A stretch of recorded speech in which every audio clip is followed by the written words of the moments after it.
जय हिंद सर्वांना. आजचं जे लेक्चर आहे ते असणार आहे MPSC group C 2026 prelim strategy lecture होते. तर या लेक्चरमध्ये मी तुम्हाला स्ट्रॅटेजी सांगणार आहे प्रिलिम्सची ग्रुप सीच्या. ओके, तुम्हाला माहितच आहे सीबीटी वगैरे होणार आहे, ब्ला ब्ला ब्ला गोष्टी होत आहेत की भाई सीबीटी होत आहे, आता कसं होईल आमचं वगैरे.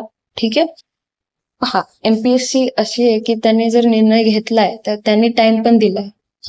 ते बोललेले आहेत की आम्ही निर्णय घेतला, आम्ही टाइम पण देऊ तुम्हाला, आणि त्यांनी दिलाय. तर त्या टाइमचं तुम्ही चीज करा, त्या टाइमला तुम्ही आंदोलनात किंवा कुठल्याही गोष्टीमध्ये वेस्ट नका करू, त्याचा काही फायदा होणार नाही.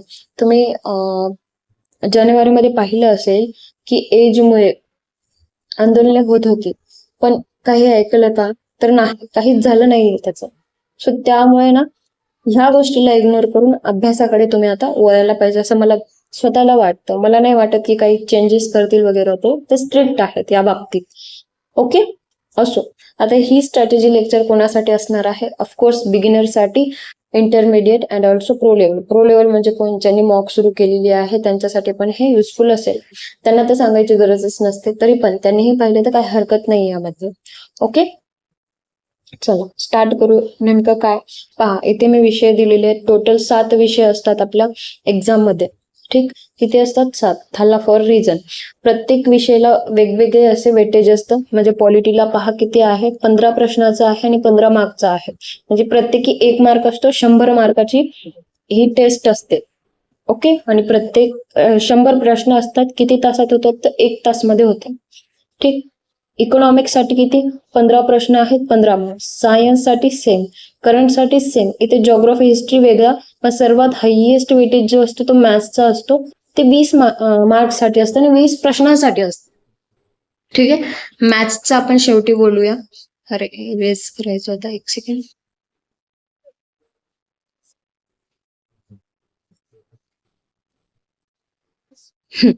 तर मी काय म्हणत आहे की आता वेटेज वगैरे समजला आहे तुम्हाला. आपण सिलेबस कडे जाऊ. सिलेबस काय आहे, किती इम्पॉर्टंट आहे वगैरे. ठीक आहे, स्टार्ट करू. पहा, पॉलिटीचा खूप मोठा असा सिलेबस नाहीये, छोटाच आहे. व्यवस्थित अभ्यास केला तर तुमचं होऊन जाईल. एक 10-15 दिवसामध्ये बिगिनर असाल तरी पॉलिटी होऊन जाईल, तुम्ही रोज अभ्यास करत असाल. एक 10-12 तास द्या, बाकी जास्त नाही. म्हणजे तास म्हणण्यापेक्षा आपण आपल्या डोक्यामध्ये किती गोष्टी बसतात त्यावर अवलंबून आहे. तुम्ही कोणाचं ग्रास्पिंग पॉवर असं स्लो असते, कोणी फास्ट मध्ये पाठ करून टाकतं. त्यामुळे एक अंदाजे 10-12 तास म्हणत आहे. ठीक आहे, पॉलिटीमध्ये ना सर्वात अगोदर कॉन्स्टिट्यूशनचं ट्रेलर पाहायचं आहे. ट्रेलर म्हणजे नेमकं काय असणार आहे? तर ट्रेलर म्हणजे कॉन्स्टिट्यूशन गरज का पडली, म्हणजे संविधान बनवायची गरज भारताला का पडली, त्या अगोदर काय हिस्ट्री होती, त्या अगोदर हिस्ट्रीमध्ये कोणत्या कोणत्या महत्वाच्या गोष्टी झाल्या. ओके, म्हणजे वर्ल्ड वॉर झाला का, तर त्यामुळे कोणी हे कॉन्स्टिट्यूशनचे, म्हणजे ब्रिटिश होऊन गेले, ब्रिटिश होते तेव्हाची गोष्ट धरून होती का, तर ऑफकोर्स ह्या गोष्टी होत्या.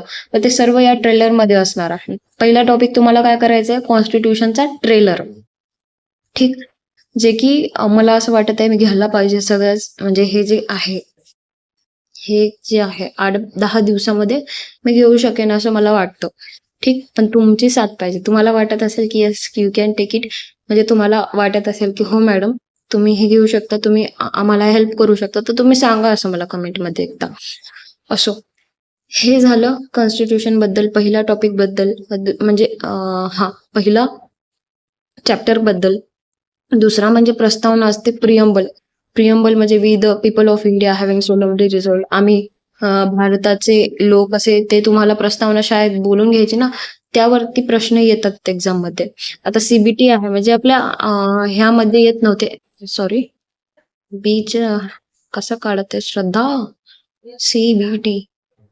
ठीक आहे, सीबीटी आहे तर सांगता येत नाही प्रस्तावनावरती प्रश्न येतील का नाही, पण तुम्ही वाचून घ्या. असा काही मोठा नाहीये, एक 5 मिनिट मध्ये प्रस्तावना पण सुटून जाईल, असा हा टॉपिक आहे प्रस्तावनेचा. आर्टिकलचं सांगायचं झालं तर आर्टिकल 1 ते 51A आहे ना, हे खूप खूप खूप म्हणजे कुठली सीबीटी असो किंवा ऑफलाईन वाली असो, ह्या एक्झाम मध्ये हे प्रश्न येतातच. 1 ते 51 मधले आर्टिकल वरती प्रश्न येतातच. ठीक, दुसरं म्हणजे ह्यावरती जास्त प्रश्न येतात का, तर 63 to 71 नाही, पण बेस माहीत असणं गरजेचं आहे. ओके, प्रेसिडेंटचे आहेत हे, तर ते बेस माहिती असणं खूप गरजेचं आहे.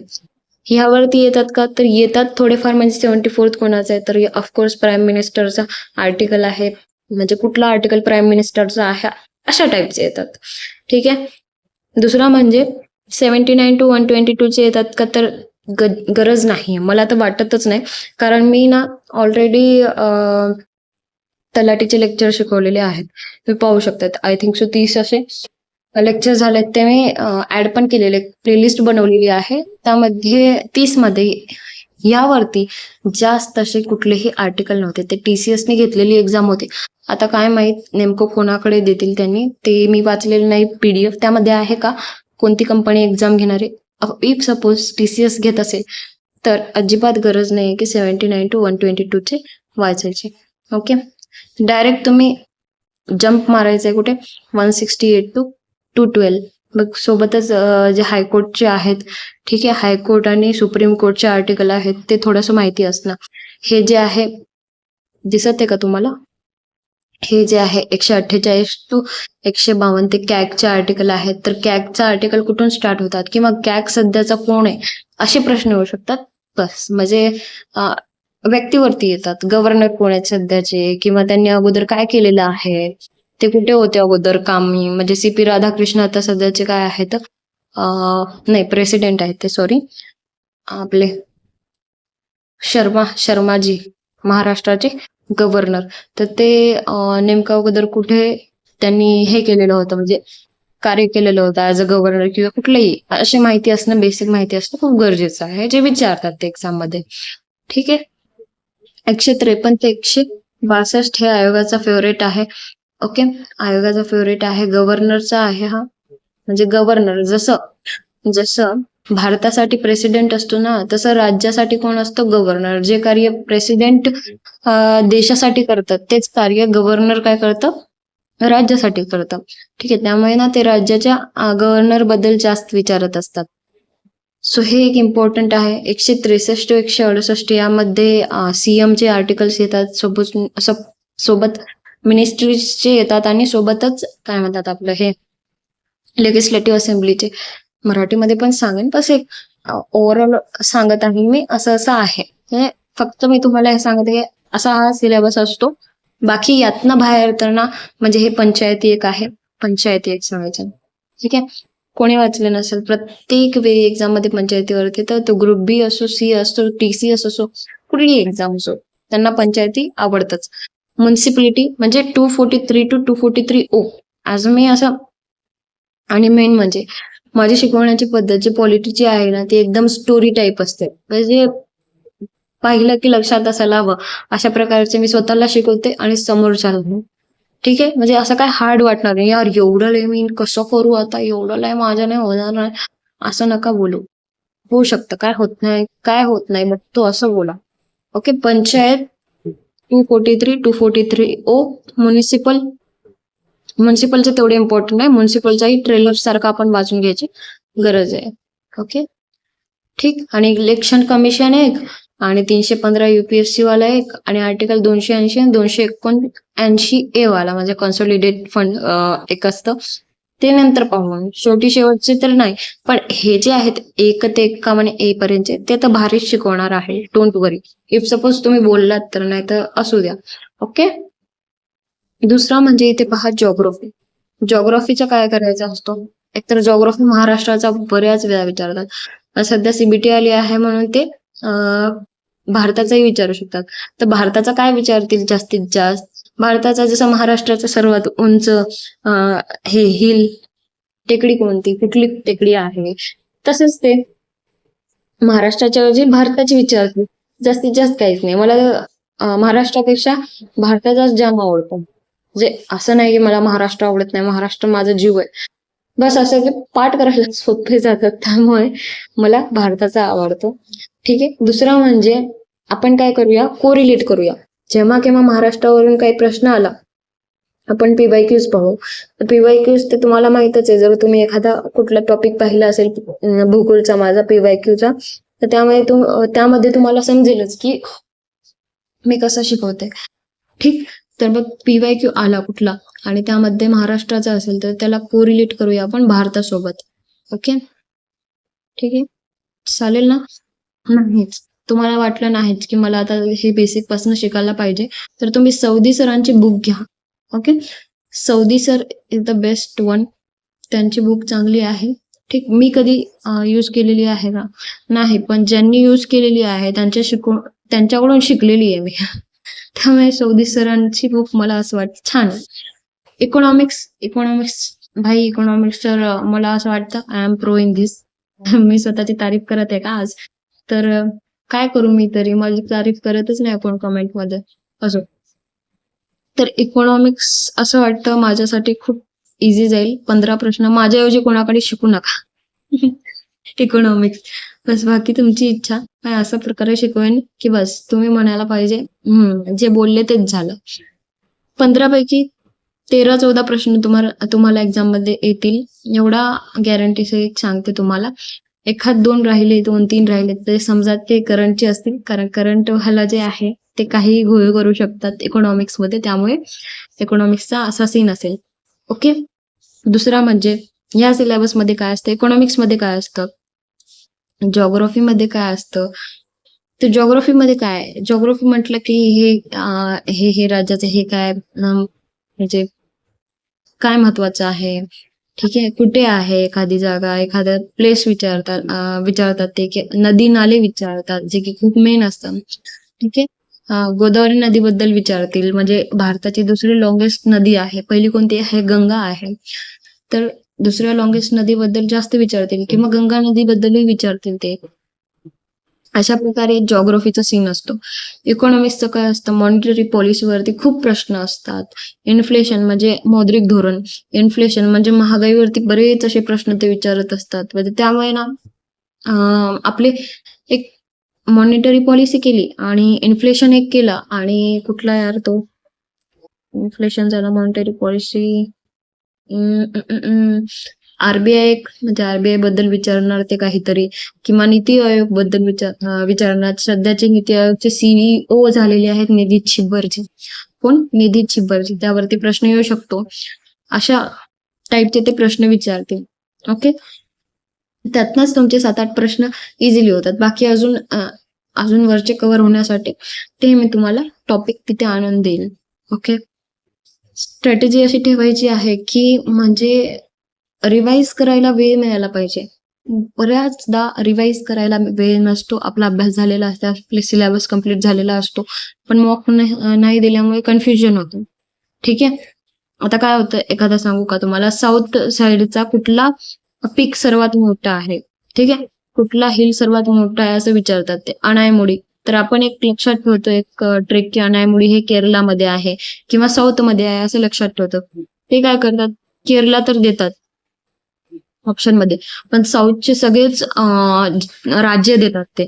ओके. म्हणजे असं वाटतं यार साऊथचा कुठला तरी होता राज्य, पण आता हे सर्वच साऊथचे राज्य आहे.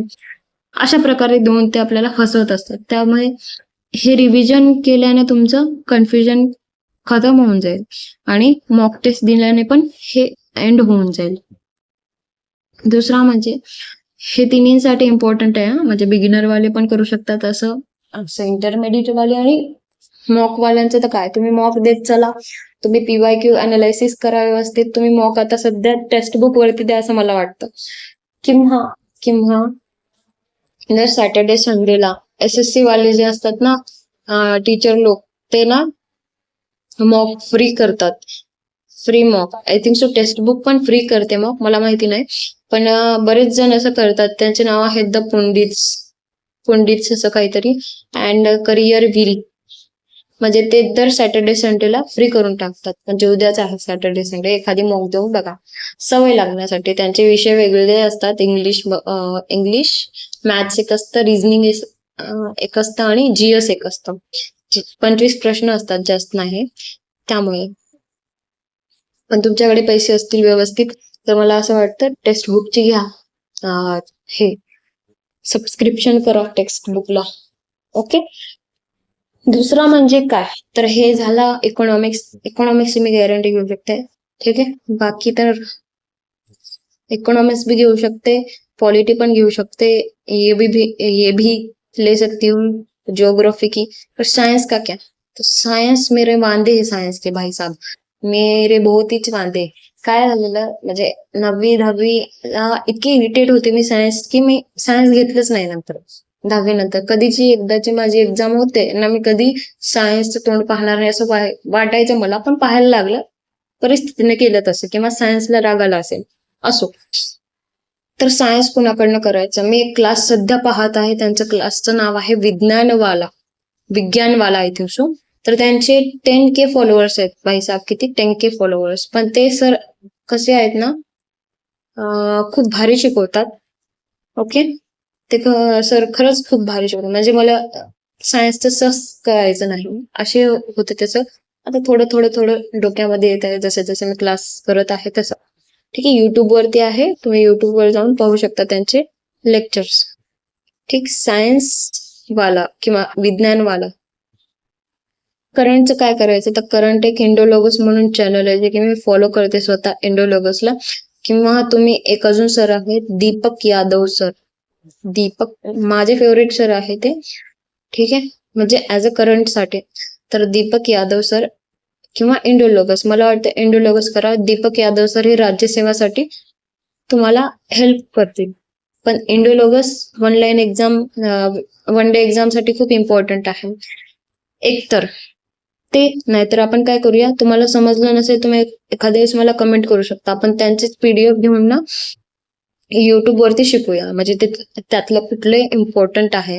बरेच असे ते देतात प्रत्येक महिन्याचे, पण मी सांगेन की आपल्यासाठी कोणतं इम्पॉर्टंट आहे. ठीक आहे, करंटचे झाले. इझिली तुमचे 12-13 प्रश्न सुटतील असे ते इंडोलॉगस वरती आहेत, सर शिकवतात. ओके, हिस्ट्रीचं पण माय चॅनल. मला असं वाटतं हिस्ट्री पण I can teach you better than anyone else. तर बघा तुम्ही एकदा, मला सांगा की कुठलं मी शिकवायचं ना कुठलं नाही. तर मला असं वाटतं, स्वतःला वाटतं, काय माहिती, कारण शिकवलेलं आहे म्हणून वाटतं की हे मी करू शकते, हे करू शकते, बऱ्याच अशा गोष्टी करू. मॅथ्सचं काय तर मॅथ्सचे एकमेव हिरा आहे, कोण देव आहेत, कोण आहेत, द सचिन ढवळे सर. ह्यांच्याऐवजी काहीच नाही. आता मॅथ्सचं काय करायचं आहे, 20 प्रश्न आहेत, त्याला तर अजिबात तुम्ही इग्नोर करून चालणार नाही. किती प्रश्न आहेत? 20, 20 ओनली म्हणता येणार नाही याला. तर आता तुम्ही म्हणाल 3च महिने आहेत, 90च दिवस आहेत, मी कसं काय बॅच करू? बॅच नका करू, रेकॉर्डेड वाली बॅच घ्या. त्या बॅच मध्ये रोजचे 2 टॉपिक करा. रोजचे 2 टॉपिक म्हणण्यापेक्षा रोजचे 2-3 लेक्चर्स करा. सर असं शिकवतात की एकदा पाहिलं, दोनदा पाहिलं की ते एकदम डोक्यात लक्षात राहतच, म्हणजे राहतं. ओके, सो ते तुम्ही कराल तर 1-1.5 महिन्यामध्ये तुमचं होईल. सोबतच तुम्ही मॉक पण लावा. सेक्शनल मॉक घ्या. समजा तुमचा LCMचा टॉपिक झाला, काय म्हणतात त्याला, लसावी मसावी वाला टॉपिक झाला, तर तुम्ही लसावी मसावीचा सेक्शनल मॉक लावू शकता ना. ठीक आहे, तर करा. फक्त काय करायचं नाही. जरी तुम्हाला नाही समजलं तरी तुम्ही तिथे तुमचं टेबल आणि खुर्ची सोडायची नाही. ठीक आहे, सोडलं की तुम्ही गेला. एक टाइमने काय होतं, एक टाइमने एकदा नाही समजणार, दोनदा नाही समजणार, एक टाइमने तुम्हाला कोण जाईल की कोण बेस्ट आहे, कोण बेटर आहे. ठीक आहे, कुठेतरी शोधत शोधत तुम्ही ना त्या पॉइंटला येतात. ते देवच तुम्हाला त्या पॉइंटला आणतं की हा ह्याच्यामध्ये आहे ती, त्याला पाहिजेच, कोणीतरी पाहिजे, ही गोष्ट शिकायची आहे त्याला. तर ते येतच स्वतः सोबत झालेलं आहे. बऱ्याच जणांना मी आता माझ्या प्राईम लेवलमध्ये, म्हणजे मी पण जेव्हा न्यू होते तेव्हा वाटायचे यार GSचं खूप, म्हणजे काहीच समजत नाही, कुठलेही प्रश्न त्यात टाकतात. तसं नसतं. जसं मॅथ्सचं असतं ना 1+1=2, तसं GSचं असतं. फक्त करणार त्यालाच माहित असतं, ज्याचं सिलेक्शन होतं ना त्याला माहित असतं की हा असं गोष्ट होती, फक्त आपणच त्याला खूप हाय लेवल विचार केला.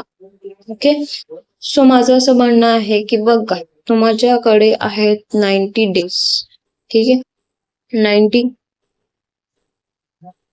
डेज आहेत आणि तुम्ही एक दिवस पण वाया नका घालू, कुठेही टाइमपास नका करू. मित्र मैत्रिणी जे काही आहे त्यांना नंतर भेटू शकता. ठीक आहे, मित्र मैत्रिणी, प्रेम प्रकार, कुठलाही प्रकार असो तुमचा, या दिवसामध्ये द्यायचा नाहीये त्याला वेळ. फक्त अभ्यास करा.